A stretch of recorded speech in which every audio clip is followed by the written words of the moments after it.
सरकारी कंपनियां घाटे में जाती है और प्राइवेट कंपनियां लूट मचाई है। बीएसएनएल नहीं काम करता है, जिसके चलते एयरटेल का सिम लिए हैं और वो अपने मन मर्जी रिचार्ज करता है। पहले बताइए 199 के साथ 299 हुआ, 399 हुआ। अब हम 3 महीने का कराते हैं तो पहले 666 रुपए का होता था। वही चीज अब देखिए कराते हैं तो 799 रुपए का हो रहा है। 800 रुपए का करा रहे हैं 3 महीने का।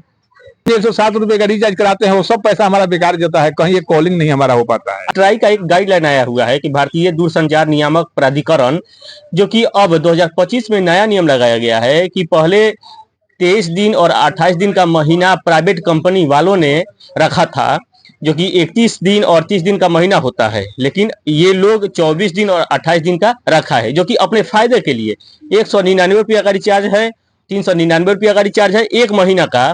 लेकिन अब ट्राई का नियम है कि अगर आपका सिम का रिचार्ज खत्म हो गया है तो अब 90 दिन तक आपका जो कि इनकमिंग कॉल आता रहेगा, बंद नहीं हो पाएगा। देश में जितने सिम चल रहे हैं, एयरटेल हो, बीएसएनएल हो, जियो हो, और खास करके बीएसएनएल का हम बात करेंगे, जो कि सरकारी ये टेलीकॉम सेक्टर में भी गवर्नमेंट सेक्टर होते हैं, उनमें सिम बीएसएनएल का उपयोग किया जाता है। बहुत अच्छे तरीका से काम भी करता है। हमारा बीएसएनएल जो कि केवल कागजों पे ही सरकारी बनाया गया है और हमारे देश को और हमारे ग्राहकों का खून चूसता रहेगा प्राइवेट कंपनी वालों ने। बीएसएनएल जिस तरीके से ग्राहक को 4G होते हुए भी 2G का फायदा हम लोग को भी नहीं मिल पाता है। क्या आपको मिलता है 4G का फायदा? नहीं सर, हमें नहीं मिलता है। कितना दिन से आप बीएसएनएल का जो कि सिम यूज कर रहे हैं? हम सर 15 साल से बीएसएनएल का नंबर यूज कर रहे हैं। अच्छा। हर महीने 107 रुपए का रिचार्ज कराते हैं। अच्छा। लेकिन ना तो उस पे कॉलिंग होता है, डाटा तो दूर की बात थी, कॉलिंग तक सही नहीं हो पाता है। नेटवर्क क्या गांव के इलाकों में रहता है? कहीं नहीं है। हमारे गांव में तो थोड़ा एक भी नेटवर्क सिग्नल नहीं दिखाई देता है बीएसएनएल का। सरकार कह रही है कि बीएसएनएल अब आ गई है, पुराने जैसे कि दौर में चलती थी, नेटवर्क बहुत अच्छा रहता था और जो कि सुविधाएं भी बहुत अच्छा मिलता था। कम बजट में जैसे कि ग्राहकों को अच्छा सुविधा मिलेगा, यानी कि कम पैसा में 1 महीना तक आप अपने सिम को चला सकेंगे।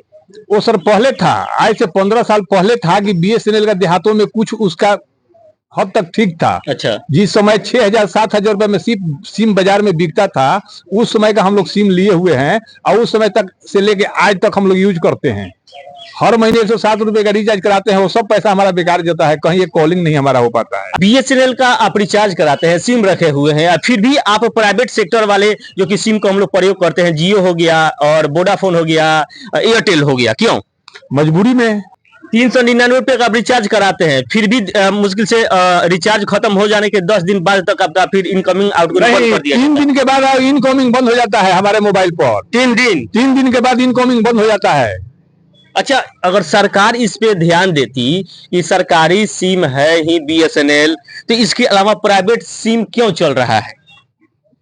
अब सरकार को इसमें बेनिफिट है, सरकार उसको से टैक्स लेती है तभी ना प्राइवेट चलवाती है। अच्छा, यानी कि प्राइवेट कंपनी वालों से सरकार टैक्स लेती है। तब टैक्स लेती है तभी ना प्राइवेट को इतना। नहीं तो बैन लगा देती। और बीएसएनएल को सही तरीके से सुचारू रूप से चलाया जाता। बीएसएनएल आपके क्षेत्र में कार्य कर रही है सही तरीका से? एकदम नहीं काम कर रही है। आप कौन सा सिम चलाते हैं? हम तो एयरटेल के चलाते हैं। क्यों? पहले लिए थे बीएसएनएल के, लेकिन यहाँ नहीं चल पाया तो उसको रिजेक्ट करके एयरटेल चला रहे हैं। मजबूरन, यानी कि एयरटेल और जियो चलाना पड़ता है। जी सही है। अच्छा, इस पे सरकार को क्या कहेंगे?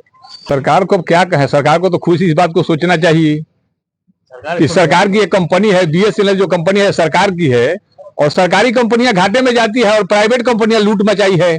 सरकारी कंपनियां घाटे में जा रही है और प्राइवेट कंपनियां, अडानी अंबानी जैसे व्यक्ति आज दुनिया के सर्वश्रेष्ठ यानी कि धनी व्यक्तियों में शामिल है। 8वें और 9वें नंबर पे अडानी और अंबानी है विश्व में। और भारत में 1 नंबर पे है। 1 नंबर का स्थान है उनका। तो बताइए, हम गरीबों का ये कैसे चलेगा? हम गरीबों का खून चूस कर ये लोग अडानी अंबानी, ज्यादा दिन सरकार नहीं चलेगी। इस हिसाब से तो ज्यादा दिन नहीं चल पाएगा, क्योंकि गरीब कितना अपना खून चूसवाएगा।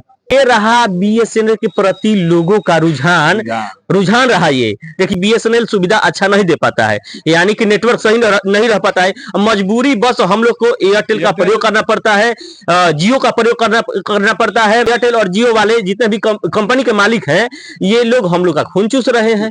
लोग अपना खून बेच कर उनको महीनवा दिन 399 रुपया भर रहे हैं।